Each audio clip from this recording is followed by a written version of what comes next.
Well, hello again to another episode of trying to make sense out of affect and data science class.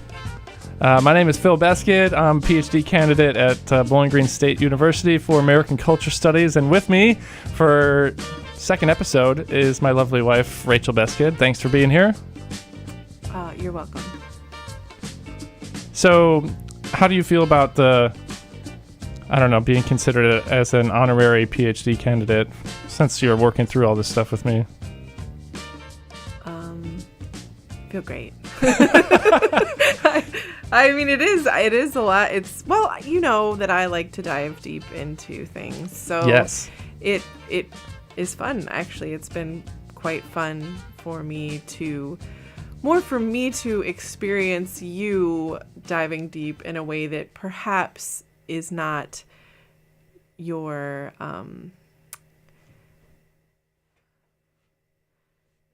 most natural, like most just, maybe just like you don't always do unprompted. So. Yeah, right. I'm definitely getting out of my comfort zone and into the weeds a little bit with some of these things. Yeah. Trying to think about this. So in the discussion board from the last episode that we submitted, shout out to Debbie Prita, who's a rock star in her own right, but responded to the post that we made with our previous episode of this, and complimented us on our Jugal Bandi is how I'm going to pronounce it. Debbie Prita is originally from Calcutta, India, and she mentioned this and said that I could look up what it was. Yes. Well, here it is. It's a term used in Indian classical music to describe a duet or collaboration between two musicians or artists, typically from different musical traditions or playing different instruments.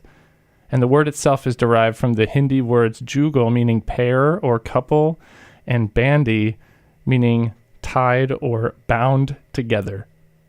Yes. And you mentioned that, and I thought it was really cool. And I was like, well, that could actually count for our whole relationship. Bound together. No. The part I thought you had said before that it was like making something beautiful with two different like styles. Yes. Okay. It goes further. But that that's just sort of the fundamentals there. We certainly have different styles. Yes, that's true. And hopefully that will come in useful for what we need to work through today. So I worked through additional essays out of the Affect Reader text that I chose, and then I'm also reading this pattern discrimination book, which is a little bit leaning heavier on the so-called computational term or more on the data science end of things. So just sort of like trying to meld those two things together.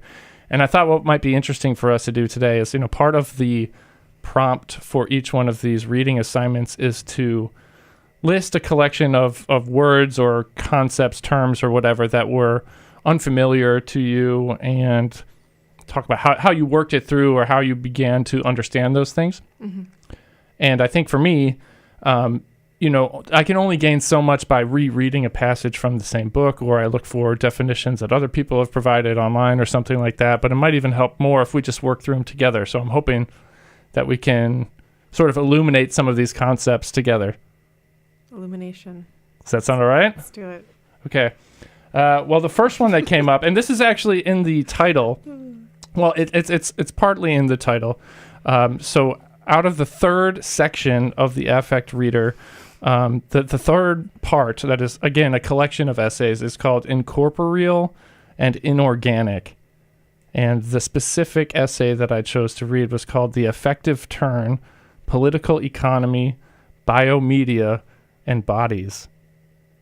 So I wonder if, even just by the title, maybe you had any thoughts about what, might be in that article. I mean, I don't think we need to just dive into what very specifically the article said, because, again, I want to focus on the concepts. But what do you think comes out of political economy, biomedia, and bodies?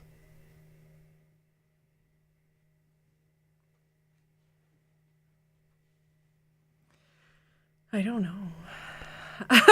I'm sorry. I'm trying to think of even political economy. Mm-hmm. Biomedia and bodies. The only word that I really feel like I get is bodies. Well, that's a good one to understand. And I think that one is kind of weird because, so far we've been talking about, the affectual turn or whatever is sort of this like this aura around things. It's like bigger than emotions, right? It's like more than emotion. Yeah. But that has to have a physical effect on the body itself. So I think that's sort of where we're going. Does that make sense? Yeah, but is it really bigger or is it just different? Well, it's definitely different, but I think it's like broader. Like if you were to take like emotional responses and take a step further back than that and see how maybe the aura of affectual experience or something could cause emotion. So like that it encompasses emotion. Correct. Like on a bigger umbrella term. I see. Yes. Okay. So went ahead and found different definitions for some of these things. Mm-hmm. The first term that was really on my list was biomedia. So I'm even just reading that title. I'm like, what are we going to be doing here? What is that? Right. I'm a media production professor for like years. I've never heard of this word. So like, how is that possible? Yeah. So I found this. Biomedia is a concept within cultural studies that focuses on the intersection of biology and media in shaping our understanding of culture. It explores how biological processes such as genetics, neuroscience, and the human body interact with media technologies and cultural practices. Okay. What were the neuroscience and what was the other? Genetics, neuroscience, and the human body interact with technologies. So I wonder, I'm trying to think like how does my body interact with media technology? Well, I don't know if this is the right thing, but just today setting up for this, I was like, I don't really want headphones on. And you were like, you're used to this because you started out in like radio, right? So you're comfortable with headphones on in this position. And I feel like it would be hard for me to have what feels like relaxed or normal conversation with you with like headphones on. So just things like that, maybe. Sure. What you just described is interesting too, because that's almost like the anticipation of media technology, right? It's like we're using the technology, but we haven't yet. It's not like this podcast hasn't been watched by anyone yet. Sure. So it was like in preparation for the thing, you're already feeling your body react in a way. Is that accurate? Yeah. I think it's interesting to maybe there's got to be a difference between whether you are going to be a participant in the media or if you're just consuming it, right? Sure. There's got to be a different level. So I wonder, maybe you can jump in on how you would feel differently if you're just maybe being affected by media that you're consuming, whereas, what would be different about you being a part of the media that might be being consumed by others? How would that affect your body differently? Well, for me personally, it certainly like heightens, I don't know, nervousness or like emotions, I guess. Like, I know like it might seem extreme, especially to you, but like anxiety or something, especially like this goes, I guess I keep talking about how you used to have always been on the radio, but even way back when we were like 18 and you were like, come be on the radio. And I was like, no way, people are going to hear me. But not that, look but how it's funny. Far you've come. Yes. Thank you. But it's also funny because I don't actually feel, so this is an interesting one just for me personally, but I don't really feel, I think that my level of anxiety when technology is involved is it's unique, I guess. I was going to say unreasonable, but definitely unique because I don't get, like most people are so afraid of speeches, right? But that's like not actually that big of a deal to me. Okay. I think it's like the fact that what if the speech was being recorded? Would that change? Do you think? I actually, like, in this moment, I'm realizing that for me, I think it's like, even this is a little better than the idea that I'm talking to people that I can't see. Okay. So, so I think that's like part of the difference for me. I don't know if I'm getting off track, but No, I don't think so. But it makes me wonder, you know how they describe biomedia. yeah. It's like media technology that is somehow affecting biological processes. But isn't that any media? Like, how do you draw the line, make a difference between traditional media and biomedia? Wouldn't any media have an effect on the body, or I would think so. or psychomedia, right? Like, it affects your mind. I would think so. I mean, first thing that like comes to mind for me is Facebook and all the social media, and how I don't have any statistics prepared, but that how no there's- sources lined up. Okay. yeah, but like increased rates of depression and mental health disease amongst youth. I mean, I'm sure there's a lot of things that apply to that, but that's the first thing that comes to mind for me.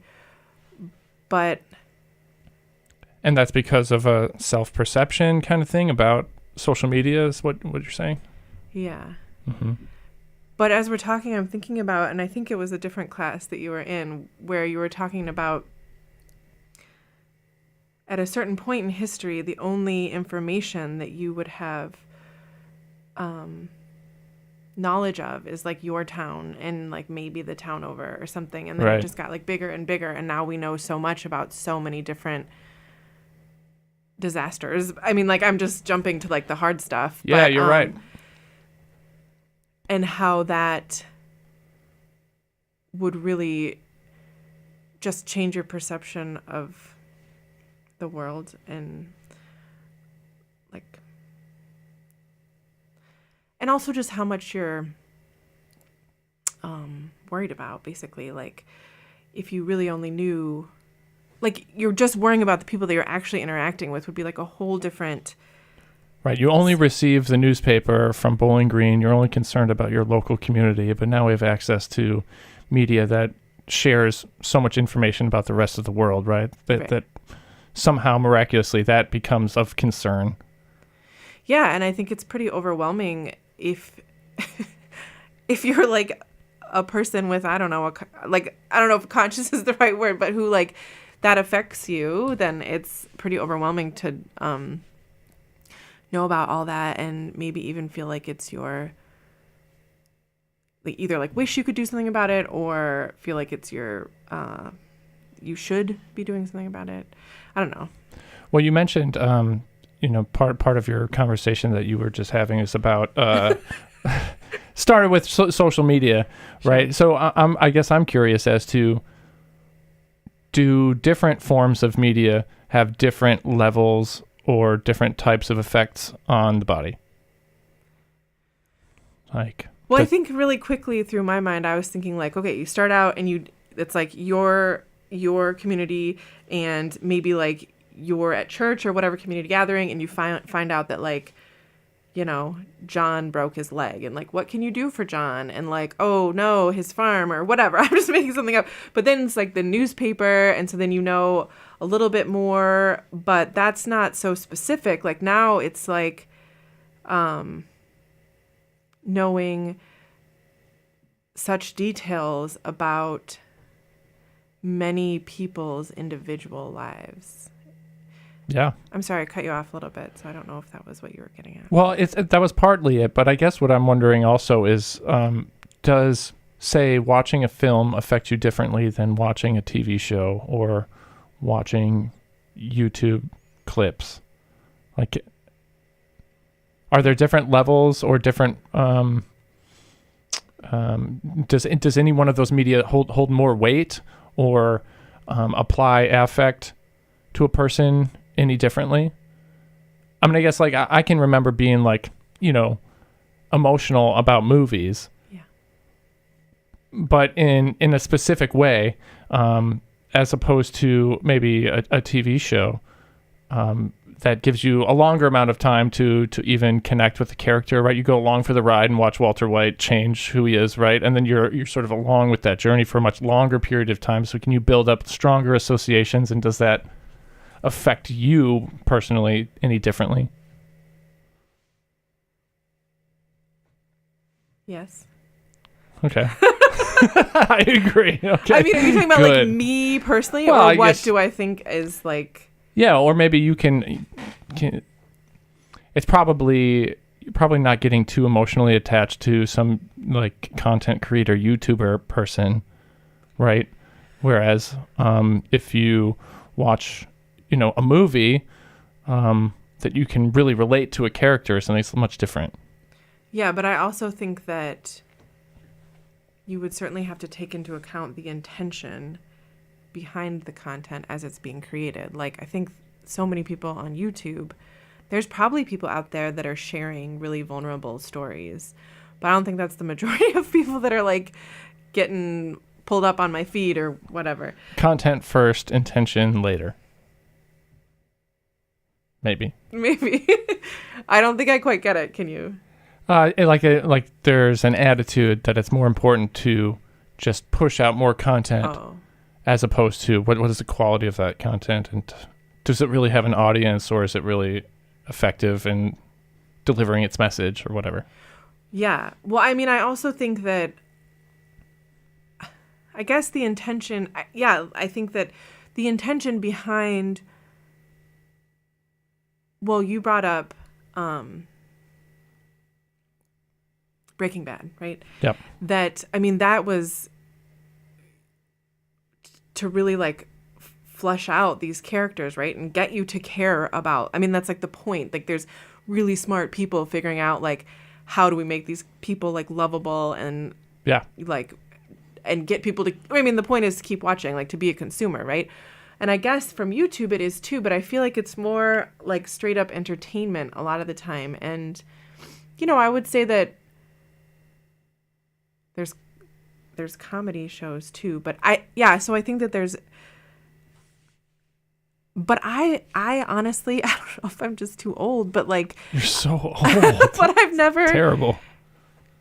gotten like super attached to like a YouTube content creator. I really use it for like informational purposes only. So perhaps if I was really like following someone's story, like there's been like little clips once, like one time, I don't even know how, it was a rabbit hole, and this woman who's like living in the like forest by herself, and she's like every day or every couple of days she's like, and this happens, like maybe if I had really like stuck with it, but I don't know why, but it doesn't pull me in the same way. I see. Okay, so moving on. The next, laughing at my transitions. No. Just an abrupt segue, I guess. Okay. The next term that was on my list was, let's see if you've heard of this before, haunted constructionism. Nope. Okay. It describes how the past continues to influence and shape the present, and suggests that our current culture is constructed or built upon the ideas, beliefs, and practices of the past, even if we are not always consciously aware of it. Yes. I agree. Is there any way to escape that? It brings to light, like, I mean, what are the common culture clash stuff like right now about racism and things like, how can white people make up for colonialism or something like that? It's like, well, everything is built upon something that already happened. We can't change what already happened. So even if you're not consciously aware of it, sure, I mean, it makes sense that would have some sort of influence as to how culture is evolving. But what do you do if some of those like starting points or building blocks were like not so great ideas or ways of doing things? I guess that maybe that's why it's haunted. Right. I was like, I don't know that you really do anything about, I mean, you can't change the past. So I think like bringing awareness to the parts that are unconscious. And I think that there's like probably a limit to that too, that you can still like function in society, because I think sometimes, once again, like the weight of that can get really intense, you know? Mm-hmm. But I mean, I'm thinking it's just a term that describes this phenomenon, right? That you can't, that Right. it's always influencing, and basically, right? Even if you don't know about it. Yes. So I don't know that there's anything, like, is that a negative thing? Like, does the person define it as like negative, or are you the word haunted? It's more like it's in a source of encouragement to critically examine cultural practices and ideas, and to consider the past in deciding how you react now, I guess. Yeah.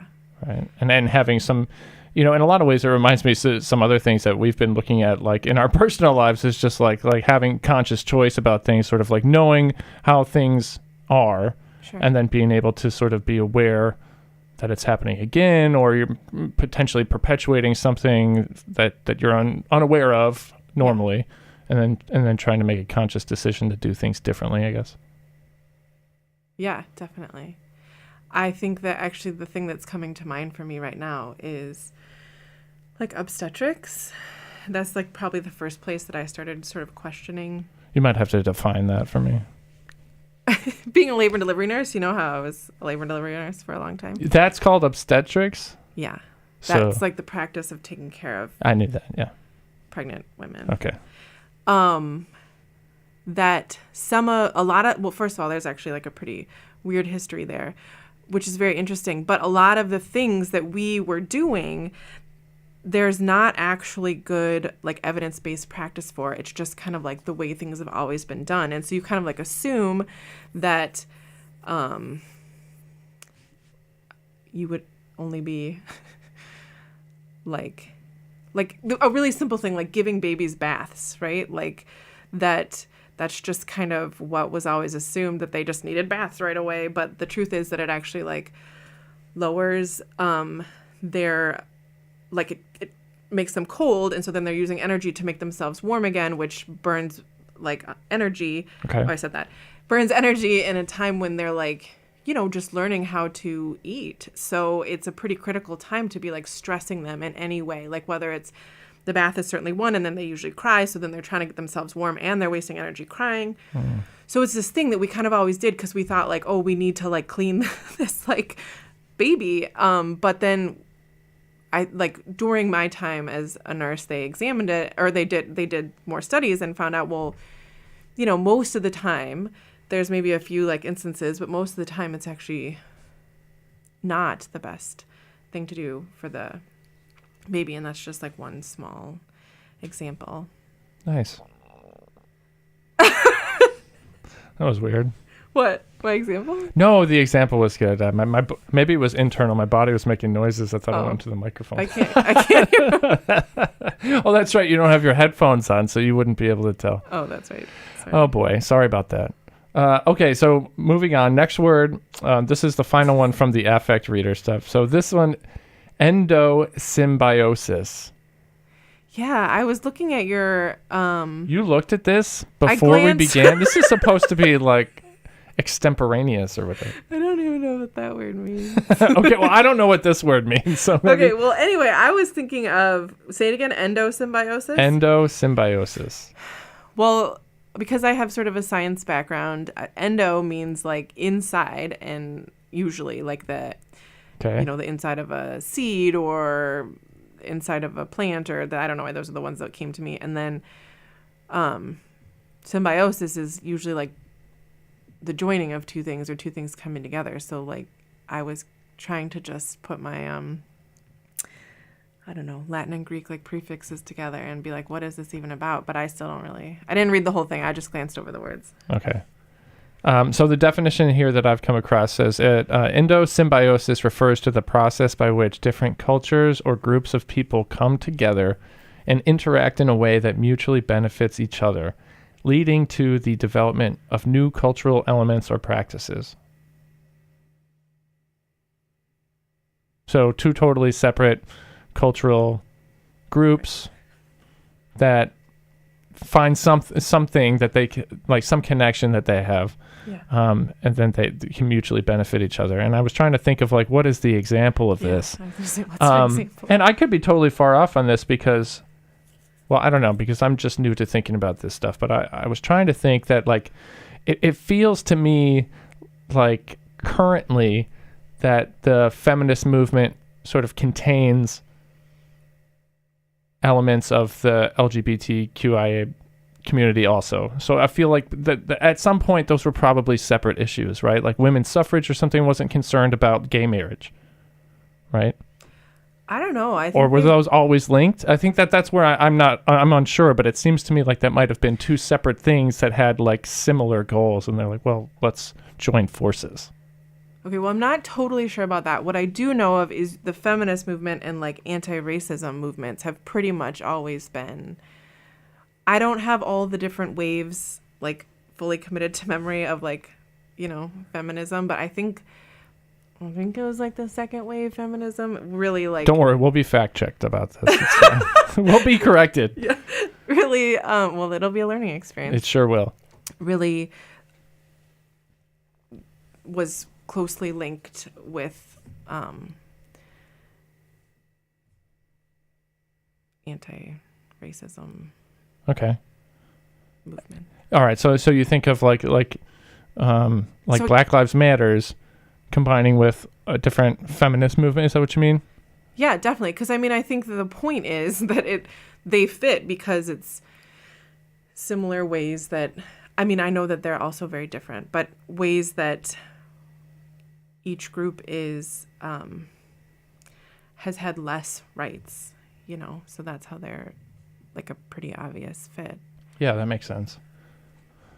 So sort of connecting that idea with another one that is now coming from the more computer data science centric book that I'm reading. So trying to like find the crossover points. Yeah. A word that was unfamiliar to me in that book too actually comes from the title of the chapter. So both of these chapters from each book had like an unfamiliar term just in the title itself. That's not a setup for success, It's like if you don't understand what the title means, it's like you're really gonna have to spend some time.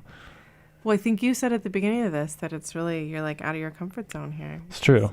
So the name of the chapter out of the pattern discrimination book was Querying Homophily. And so homophily obviously is my word.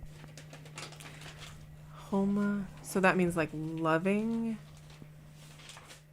Well, anything like philic means like loving, right? And homo is same loving. Is that? Go ahead. What's the definition? I don't know. Yeah. You're kind of right. I guess I can see it here. I was like, where does loving come into play here? But so. Or like attracted to or liking, usually like. Yeah. Okay. Yeah, you're right. Refers to the tendency of individuals to associate and connect with others who are similar to themselves. Yeah. It's like saying birds of a feather flock together. That's what the whole word means. Mm-hmm. And what is it again? Homophily. Homophily suggests that people often form social connections and relationships with others who share similar traits, interests, values, or backgrounds. And I guess that's where the connection was coming from, that endosymbiosis. It's just like, well, so these different groups have some similar traits, some shared interests, right? Like both underrepresented or minority groups or something like that are looking for equality of some kind, right? Okay. So that's where I'm sort of making the connection. Yeah, that's interesting because I think in some ways there is crossover, but in other ways, within the definition of, what's the first word? Endosymbiosis, that one? Yeah, endosymbiosis within the definition is like that they're different, right? Mm-hmm. So different groups that have something that creates mutual benefit. Right. But the other word, the homophily,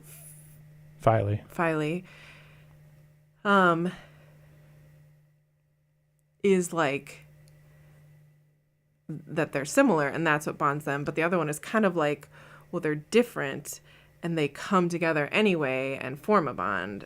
or for a common goal, right? Yes. So in that way, I see like the crossover, but I also see like separateness. Yeah, like a different reason for the crossover. One has like a very intentional, like, hey, if we did this together, we could be more powerful, or we both Yes. benefit, right? As opposed to just like it being natural, like Yes. we do the same thing. I think so. Yeah, I was gonna say the I don't know why it's not sticking with me. Homophily. Homophily. Just We're seems, probably both saying it wrong I'm too. sure we are.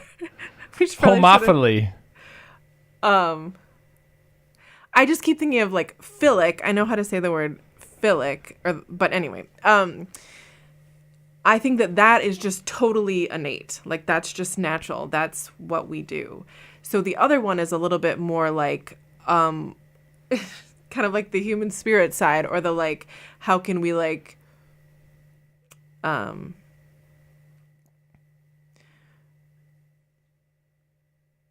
do things differently to have a different outcome. Yeah. So in that way, I don't think it's quite as,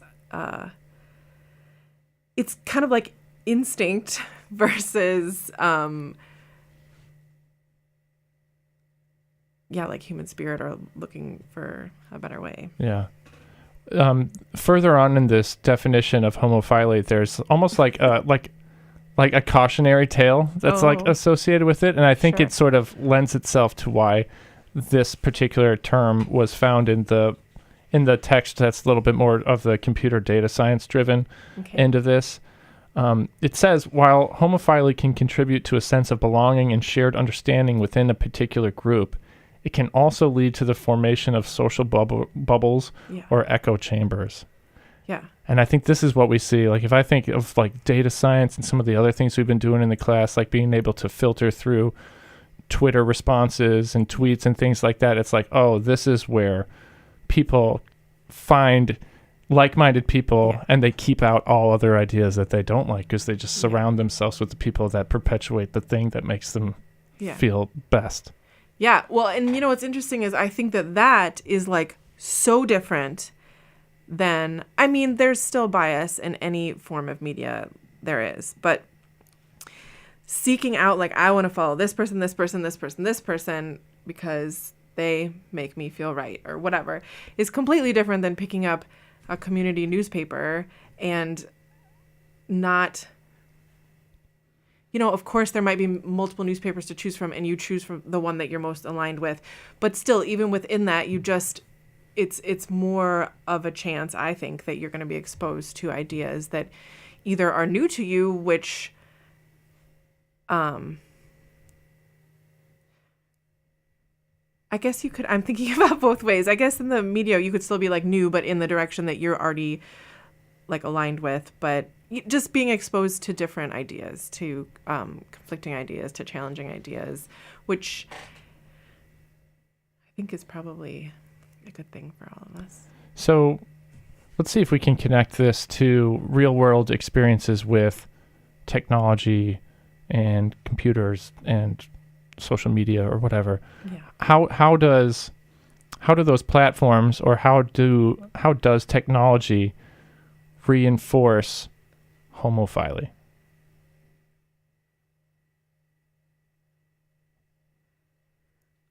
Yeah, because if you're not, it's the same thing. I think like instinctually, you look up what you're interested in, and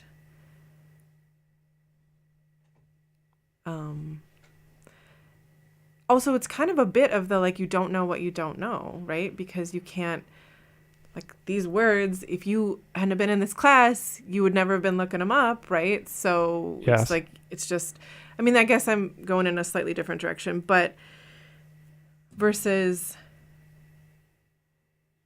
just some sort of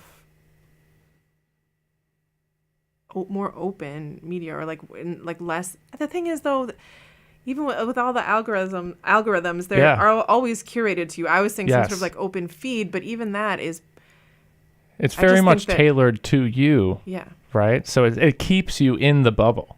Yeah, so I think that it's probably a pretty big flaw. Again, if you see it in a negative light, which I don't necessarily think it always is, but I definitely think it can be. Yeah, I'm sure it can be. I'm sure there are moments where it's convenient, where you're presented with the information that you want to know, and it's like, oh, now I didn't even have to look for it, right? But then there's other moments where, well, that's just keeping you in this little whirlpool of the stuff that you're used to, potentially. Then I was trying to think of like, well, what are examples of like a breach of that?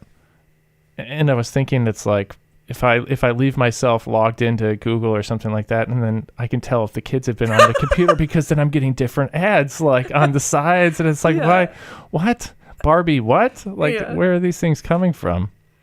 Yeah, it's That might be the only way to escape, though, is accidentally somebody else feeding into the algorithm beast or whatever. I don't know how you escape. I think the thing that just came to mind, we've talked about this before, but like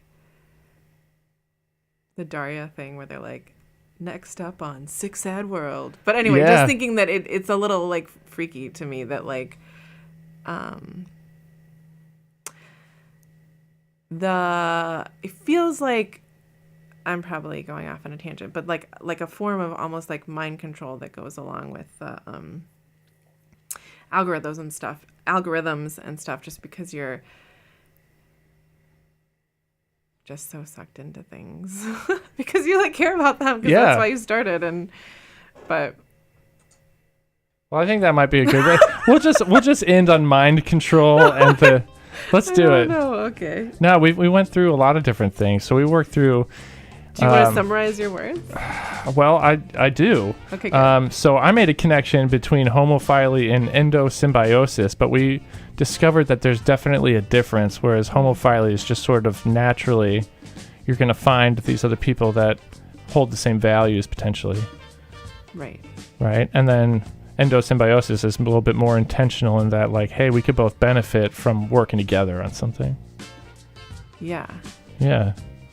Let's see. Haunted constructionism comes in and tells us, well, can't really change the past, but it's certainly going to have an influence on whatever cultural practices evolve into. Yeah. Right? And we started things off with biomedia, and I'm still convinced that everything is biomedia now. Everything's got any form of media has to have some sort of effect on the body, so. Yeah. Definitely. I mean, even from like a neuroscience perspective, which is like part of it, you're processing it neurologically no matter what it is. So in that way, it at least has to affect you like that. Agreed. Well, I enjoyed another Jugal Bandy together. Yeah. Thanks for helping me make sense of affect and data science. Can I ask you a question? Sure. Okay. How does it relate to affect and data science? These are just words that are going to like come up? These are words that are going to come up? Yeah, I'm just saying, like, these are just words, like, the point is that these are words that would come up in perhaps somebody's research? Is that... Yeah, absolutely. Things to be considered. And, like, take biomedia, for example. You know, we were talking about, well, do films have more of a specific sort of influence in a particular way than a different form of media? Okay. Well, then you can do research on a particular topic and take it from the perspective of through film, or through television, or through music, something like that. Okay. Nice. Way to throw in a brain buster right at the end there. Okay, you're welcome. All right. You didn't say thank you, but you're welcome. We'll say goodbye now. Okay, bye. bye. Oh,